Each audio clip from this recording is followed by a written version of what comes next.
Shields up, Iron Breakers. Rurikhan here coming at you with another first impressions video, and today we're going to be taking a look at Bravely Default for the 3DS. This title was sent to me by Nintendo so that I could give it a look and tell you guys my opinions on it. And I can actually sum up my opinion about Bravely Default in a very short way. And that is, you like turn-based RPGs? Then go out and buy Bravely Default. That's all there really is to it. I mean, it's an amazing friggin' game. But getting a little bit more serious, what is Bravely Default all about? So this is a title that I had heard a lot of good things about. So when I got the 3DS, I was like, you know what? I need to get a look at Bravely Default. So I asked Nintendo if they could send me a code so that I could take a look at it. And I've only recently started playing it because, as you guys know, I've been doing a lot of other stuff. So I have a lot of games on the 3DS still in the back burner that I'm going to be taking a look at as we move forward. Like, I still haven't looked at Fire Emblem Awakening, which is also a title that I want to take a look into. So yeah, Bravely Default, I've started playing it. I've played it for about a little bit more than 3 hours, which, to be completely honest, for an RPG like this is definitely not enough. It is just not enough, which is why I keep telling you guys this is very much a first impressions video, just to give you guys my opinions on the title.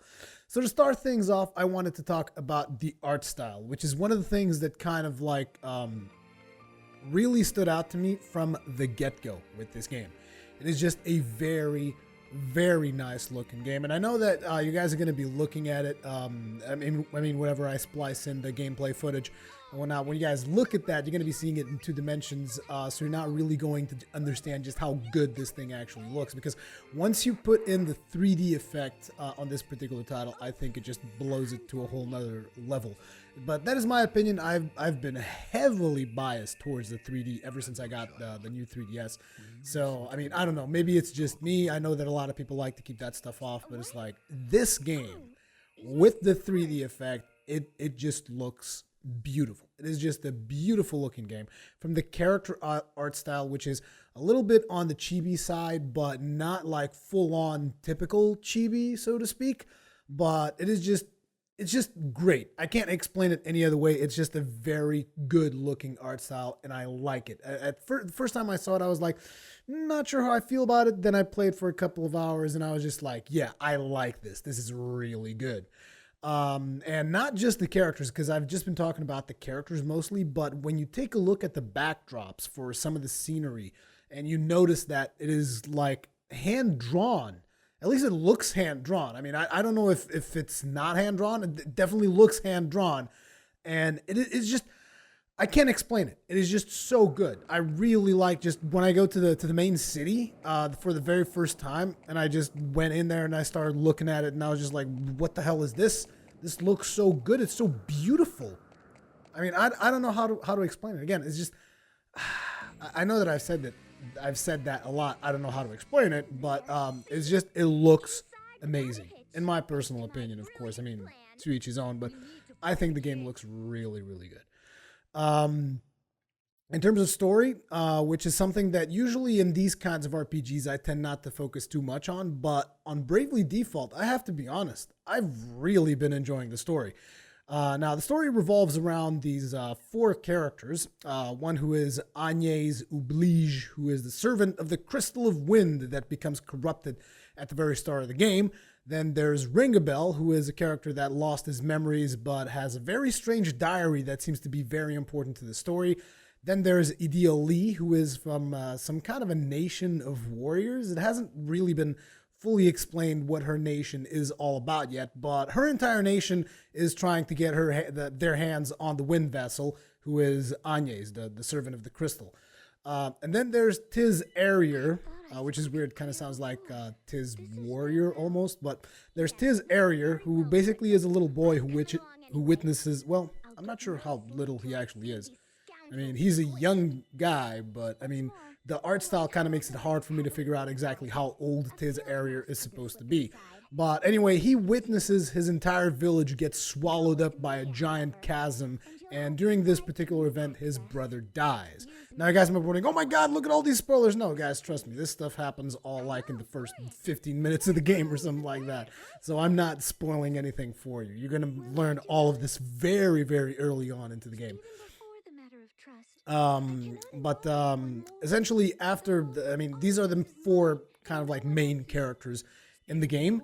And shortly after the village gets swallowed up and whatever, Tiz ends up in the main city, and then he wants to go back to the village because he wants to kind of see if there were any survivors or whatever, and he finds Agnes there. And Agnes says that she is on a quest to somehow purify the crystals or something, which supposedly is going to fix the world and all these problems that have been taking place. So Tiz says he wants to join her, and after a little bit of discussion, she accepts him joining her. And then there's the nation from Ideali who is trying to like get the wind vessel. It hasn't really been fully explained to me exactly why they want the wind vessel, and I wouldn't really reveal it if it had been, because I don't want to get too deep into the story, but just know that what I've experienced from the story up until this point has been really, really compelling, and really just has me like, oh, I want to see what happens next, you know? So definitely strong points for the story, which is not always, like I said, in my personal opinion, is not always like a focal point to me in these kinds of RPGs. But so yeah, then eventually you will get to a point where all of these 4 characters get together into a party, and they become kind of like your main party, where you will go off adventuring and whatnot and doing side quests and all this other stuff. Now, I've talked about the story, the art style, you know, the game looks good. In terms of voice acting, the voice acting is also pretty damn good, which I wasn't really expecting. Again, you almost think that a title like Bravely Default, at least I know that was my personal assumption. I almost thought that, you know, it was going to be more in line with a little bit of a budget title, but the voice acting is actually really good, in my opinion. It was a lot better than what I was expecting. The writing also has been pretty much solid up until this point. I mean, as solid as these RPGs that are more like, how should I explain this? You know, these turn-based RPGs that are kind of like localized from Japan and whatnot. Sometimes they tend to, how should I put this? They tend to, you know, the dialogue, it gets a little bit weird sometimes in localization. Most of the dialogue is fine, though, I have to say. I haven't really found anything that is too much out of the ordinary, you know, too weird or anything like that. I've also seen, as I was, you know, making a little bit of research about the game, that apparently the localization, they changed some of the clothing in the characters. They covered them up a little bit more. And I was just like, why are we still like around this? Why can't we get over this? You know, like, it's not like I give a damn if the characters were like half naked or whatever. Like, I really don't care. I just wish that people would like respect the original design of a game. If the game designer wanted the characters to look like that, why do we have to change it? Because it's like, oh, it's the characters are too revealing. It's like, come on, get over it already. Jesus Christ. It gets a little bit absurd, in my opinion. I just want to experience things in their original, you know, in their original state. Now, having said that, I've seen some of the stuff that was censored online and whatnot, and it doesn't really make that much of a difference to begin with, which again begs the question, why did you do it in the first place? But whatever, let's not get too much drawn into that particular discussion, because I really just don't care that much about it. But like I said, I've talked about all of this other stuff. I haven't talked about gameplay yet. So how does the game actually play? Well, in terms of combat, which is one of the things that I know a lot of people are going to be curious about, because I know that probably a lot of you guys already heard about the whole Brave and Default actions and whatnot, which is the thing that essentially generated the title of the game. So the combat is turn-based, and it is very much in line with what you've come to expect from games like Final Fantasy and whatnot. You get the list of actions that your character can do. You can be like, oh, I want to attack, whatever. Characters have initiative, so sometimes you'll play first, other times the enemies will play first. It all depends on how the battle, what are the modifiers in that particular battle. But the thing that makes this game stand out from other turn-based RPGs is the Brave and Default system. And how exactly does that work? I'm going to try to explain this to the best of my ability. essentially your characters can take up to 4 turns in a row. But what happens is by you doing this, you're going to forfeit, like, say, 3 turns. Because, like, for instance, you had 1 turn that you were going to take now.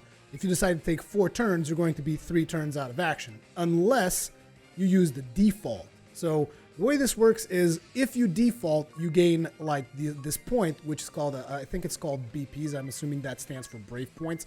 And whenever you do the default action, you gain 1 Brave Point, up to a maximum of 3.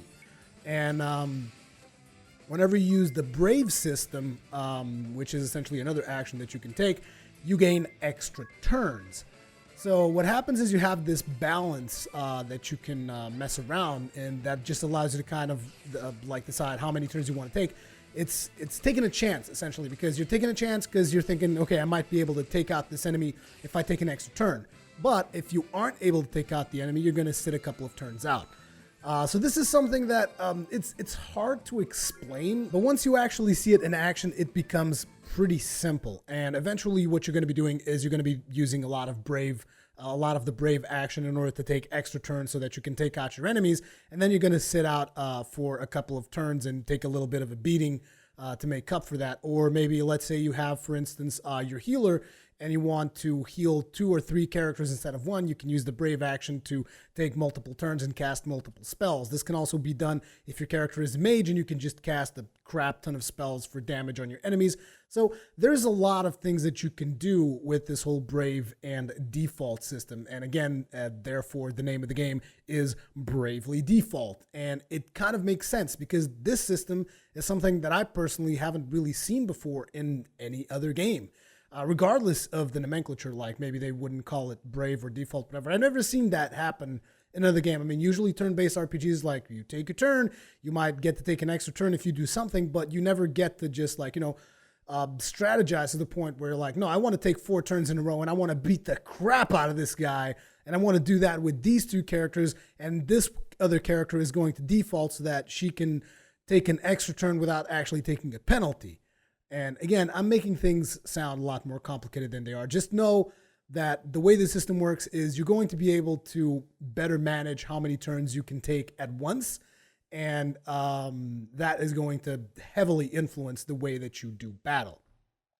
Now, as you play through the game, you're going to be unlocking multiple jobs. Now, these jobs are essentially the classes of Bravely Default. So right now, the classes that I have unlocked are the Monk, the White Mage, and the Black Mage. But you will be able to unlock others, like I've seen something about a Knight, a Dark Knight, just like tons of classes. I believe there's like over 20 classes that you can unlock. And essentially you can change these jobs whenever you want. So let's say, okay, I've just unlocked the Knight and I want this character to become a Knight. And he becomes a Knight, but he starts from level 1. So you have to level up that character a little bit. But you do have the other characters that are already leveled up. So you can just like, I'm assuming you can kind of like boost that character up if needed be. However, there are a couple of things to take into consideration is that your character does retain his levels. It's just his job levels change. So there's also that. Your character already, he will already have like a set amount of hit points and whatnot. So switching jobs is not like, oh, you're going to have to start from scratch. You're going to have to go grind out small mobs to level up that character or whatever. So that shouldn't really be a problem. And I like the fact that you can change jobs around and know, oh, right now I want this guy to be a dark knight or whatever. I want this guy to become a monk. And that's pretty cool. During combat, the animations, because I've been talking a lot about the graphics and the art style and saying that those look really good. But the animations also are pretty much solid during combat. The animations during dialogue and whatnot are also very good.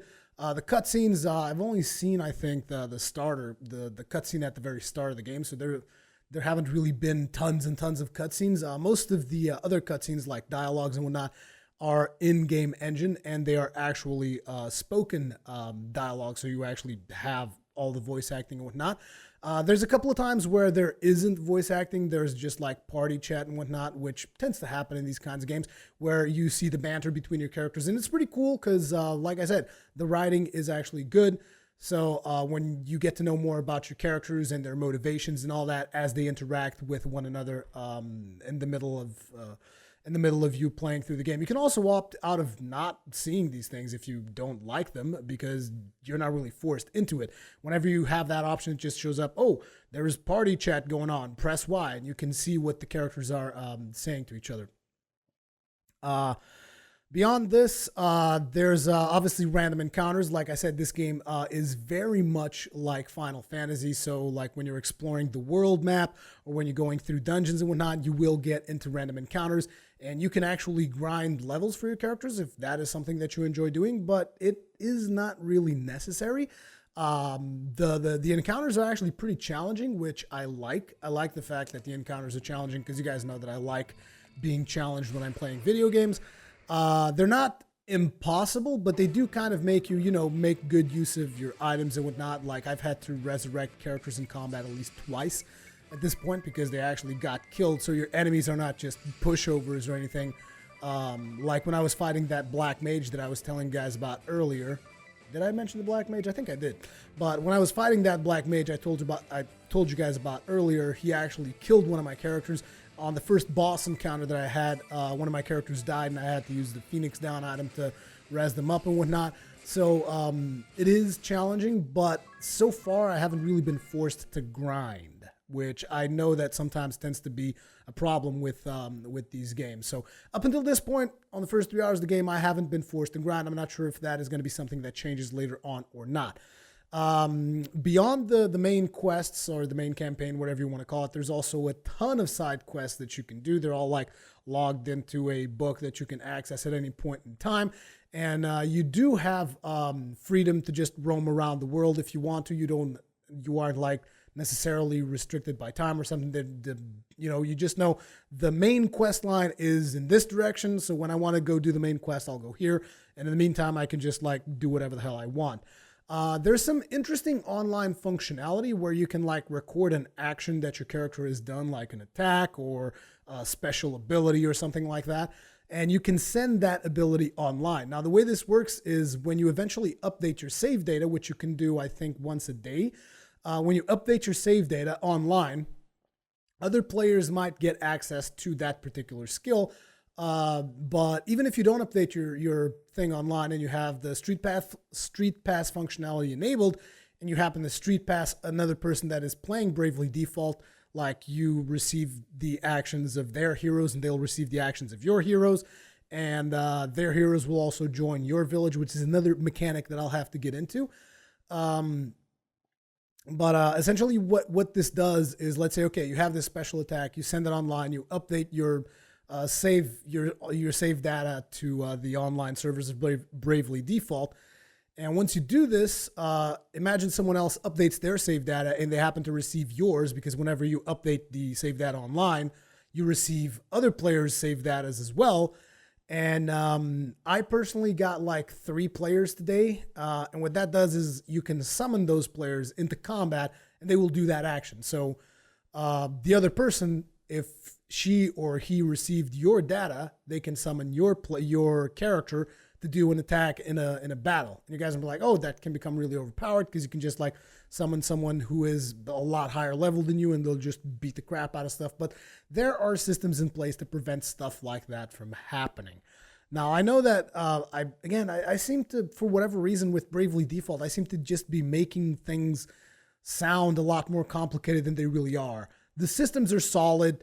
The game works fine. This online stuff is not as complicated as I'm making it out to be. Trust me. I know I sound like a crazy person today for some reason, and I don't know why. I guess it's just because I've been really enjoying Bravely Default, and I don't know what else to say. Now, like I said, beyond receiving other players' data online and getting the option to summon them into battle to perform an attack against your enemies, whenever you receive other players' data, they also join your village. Now, this is a little mini game that you get,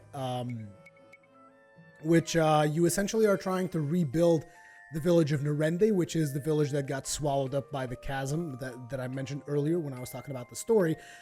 There's a little mini game around that, which is almost like, those free-to-play mobile games where you're essentially like, oh, I'm doing work in my village and it's going to take this amount of hours to do this thing.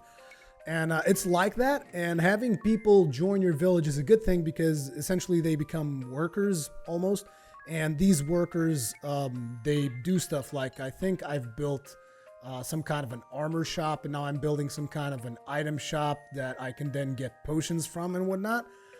So it's an interesting little mini game. I haven't seen exactly what the benefits are that you get from that. I know that you can buy like special armor, like I think I unlocked bronze armor or something like that, and I'll be able to buy that with the stuff that I've been building. But again, it's just one of those things that I really, really wish I lived somewhere where I could actually street pass people, because I keep taking my 3DS with me on long walks and stuff, and I don't get a single friggin' street pass. I mean, I've had this console since I've had my 3DS since, was it January? Yeah, I had my 3DS since like the 20th of January, and I've had a combined total of 2 street passes in Portugal. So yeah, that's very, very disappointing.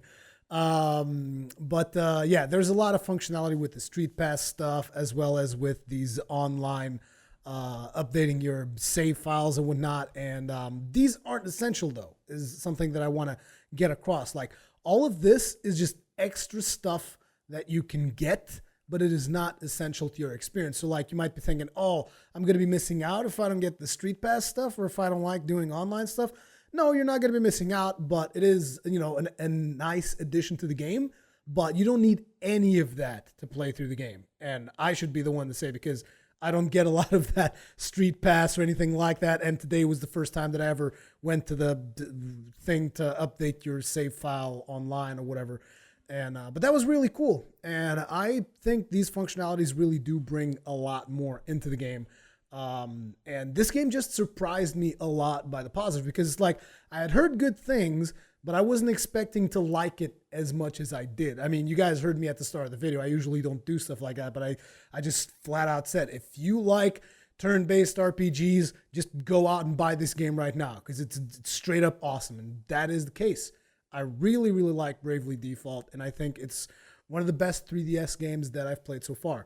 Not as good as Monster Hunter 4 Ultimate, but then again, Monster Hunter 4 Ultimate was obviously the reason why I bought the console. But that is also going to differ from person to person, because there's going to be a couple of people that are not going to like Monster Hunter 4 Ultimate, and probably are going to enjoy the crap out of Bravely Default. They are 2 different games, essentially, but you guys, I think you guys know where I'm coming from. But yeah, it is a very solid game. I enjoy the crap out of it, and it's pretty cool. Hope you guys enjoyed this video. Let me know what you guys think about Bravely Default in the comment section below. Thank you very much for watching, and I'll see you in the next one.